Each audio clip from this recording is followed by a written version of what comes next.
How are you? I'm Chef Jeff Trombetta, Norwalk Community College. And today we have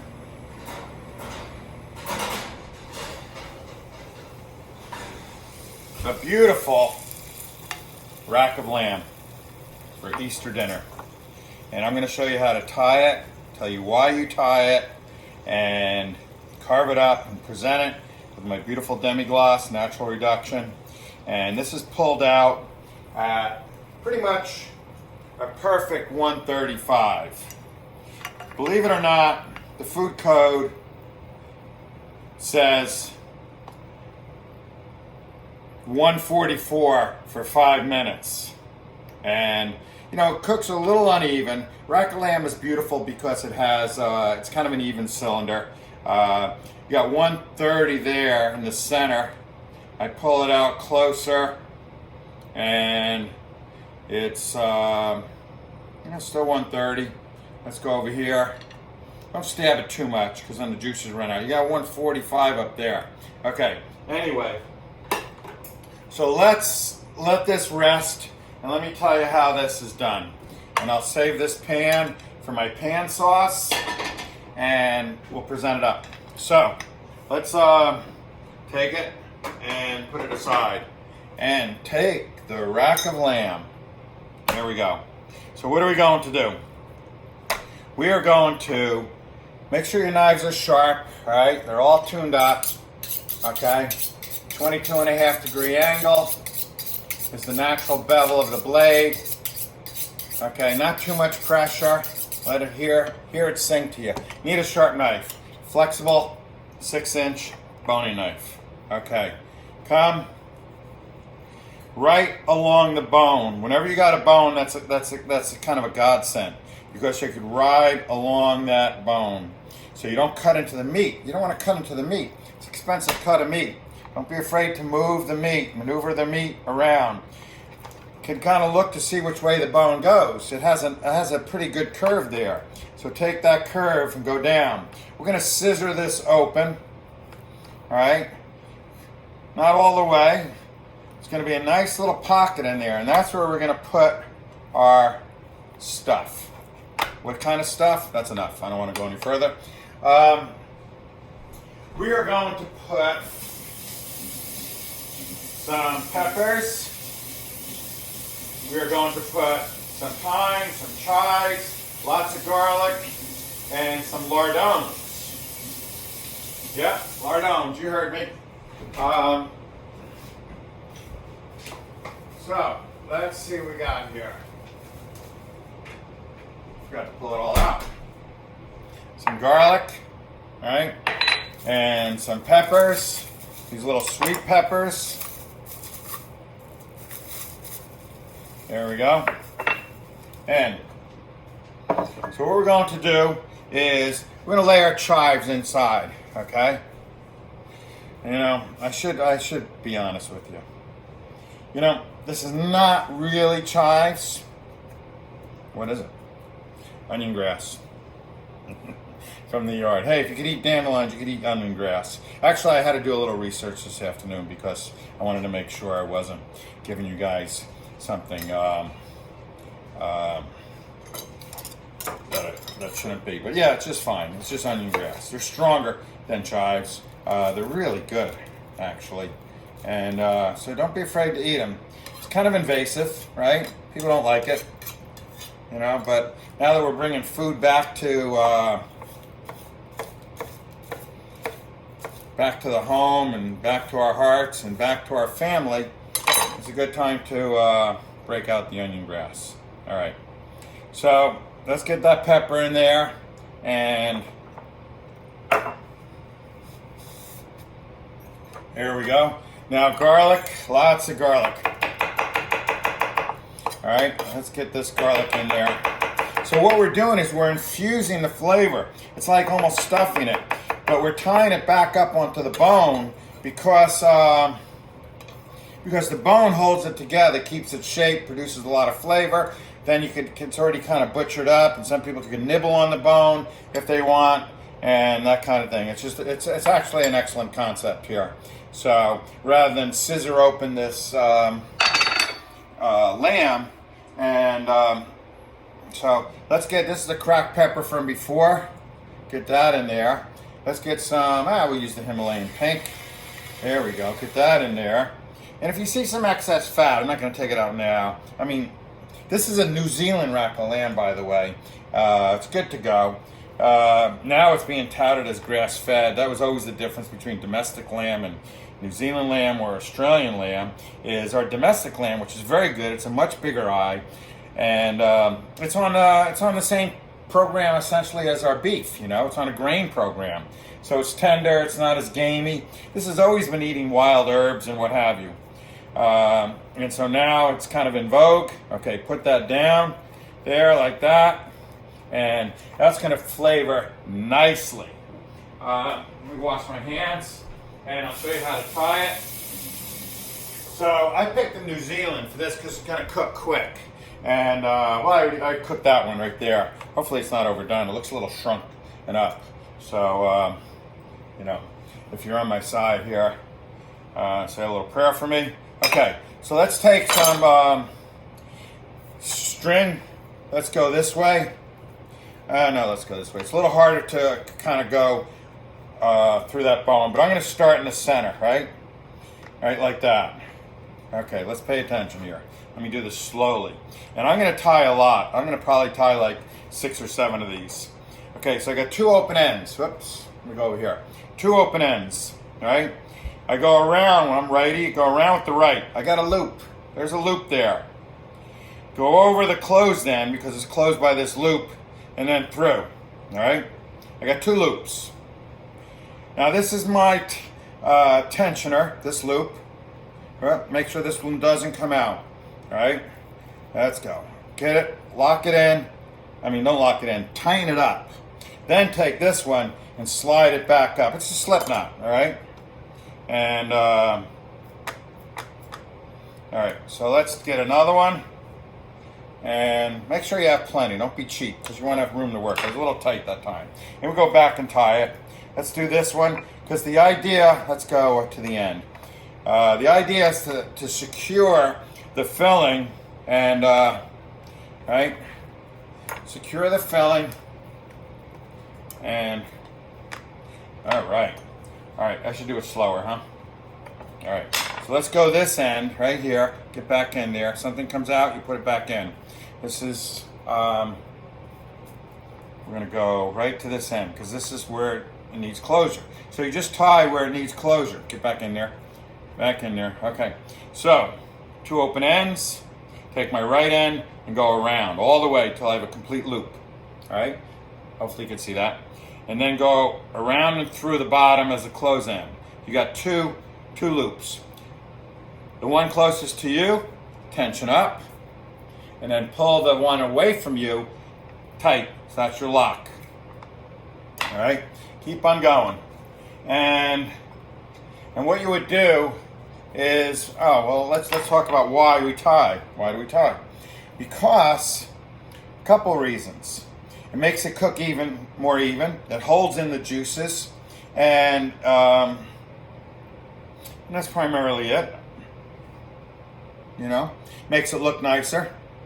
Right? This knife is sharper, and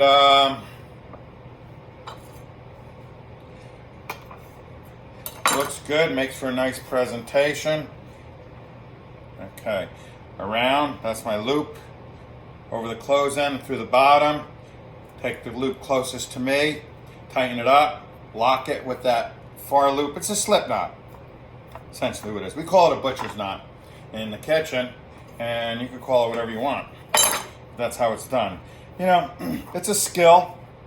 Not everybody wants to know how to do it or needs to know how to do it.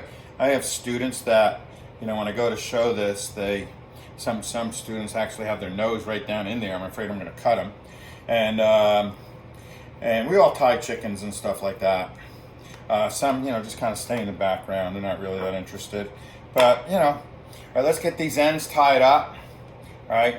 You know, the more knots you do, the more you got to undo. But, hey, so let's get this end here. Let's get a little closer. See, I'm not between a bone, so I got to make sure I kind of stay on there, right? I can lock it around that bone, right? There we go. And so this is a rack of lamb. So this is not a loin area. This is from the rib area. So they have loin chops too, which have a piece of tenderloin in them. And, all right. And we're going to go at least one more to this end. And get that all tightened up. Oh yeah. All right. We're going to go in this bone and a little bit more in an angle. All right. 2 loops, slip it. Uh-oh. Uh-oh. Uh-oh. Uh-oh. Uh-oh. Uh-oh. Come on back in here. Every once in a while it slips off. There we go. There we go. Come on.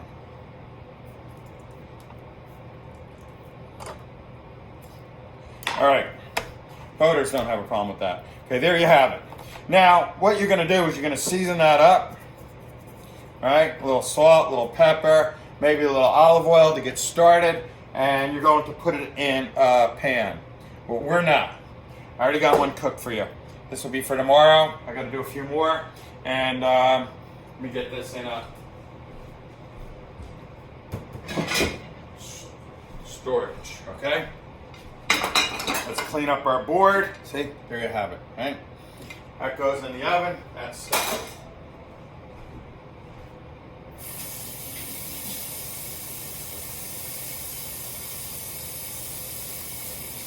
now,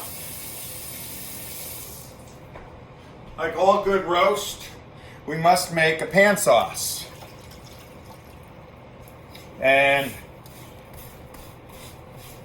so, what are we going to do? We have our pan. Got the, make sure it's still not too hot. And we're going to just kind of warm it up. And I already have the base sauce made. So this is just a quickie, just to kind of show you what you need to do. Still wiping up because I have, potential meat juice. And I don't want to do anything I'm not supposed to. And get rid of this string.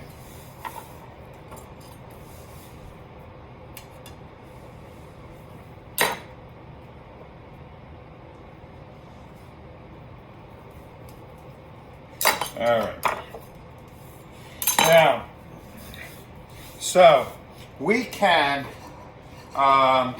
here's a little lardons. Oh, I didn't put them in. They were supposed to go in because we'll give some more fat. That's from pancetta. I didn't put them in. All right, it's okay. So I have the good part of the lardons, not the fat part of the pancetta, and that's going to be there. Get it all in there. All right.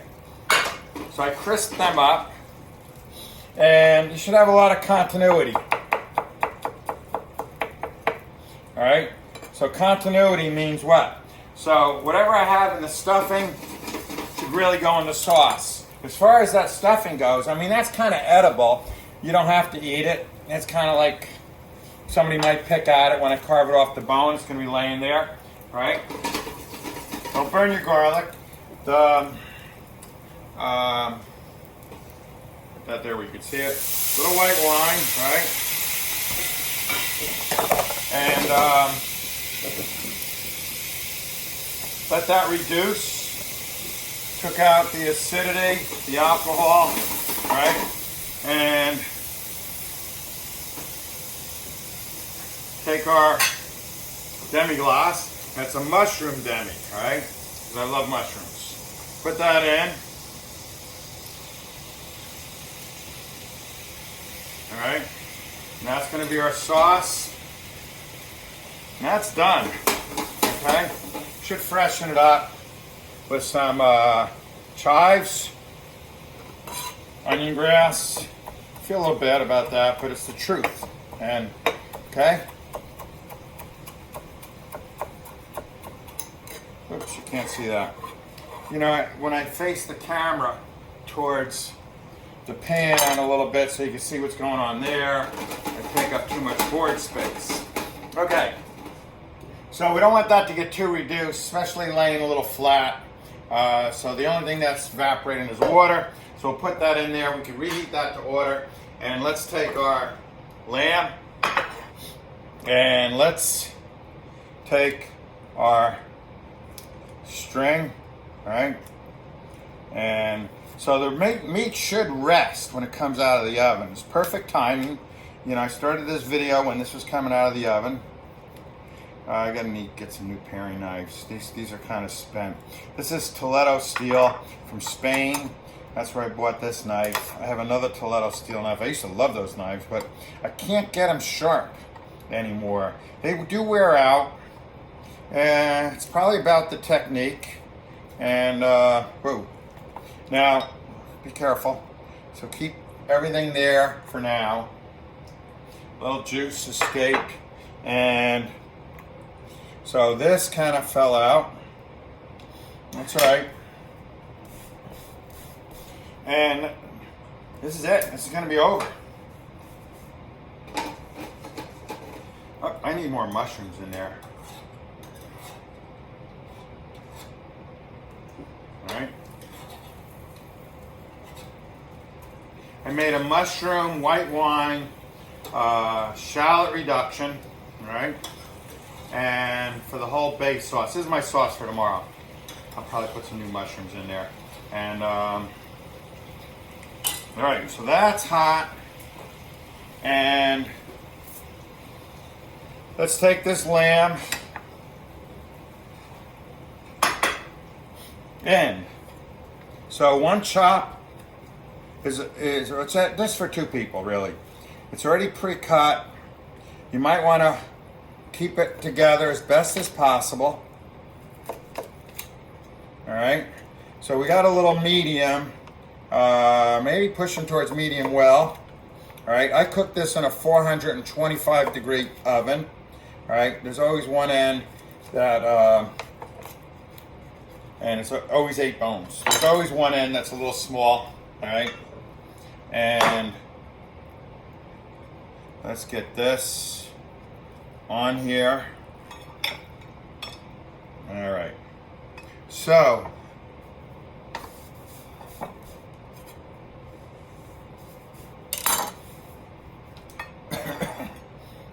so let's take this and try to keep it lined up as best you can. You have a lot of that garnish, which makes the chops actually fall apart. But this is roast rack of lamb, almost a traditional Easter dinner for many families, or lamb is anyway. Rack of lamb, a lot of people can't afford that, but all right, so now let's take our sauce and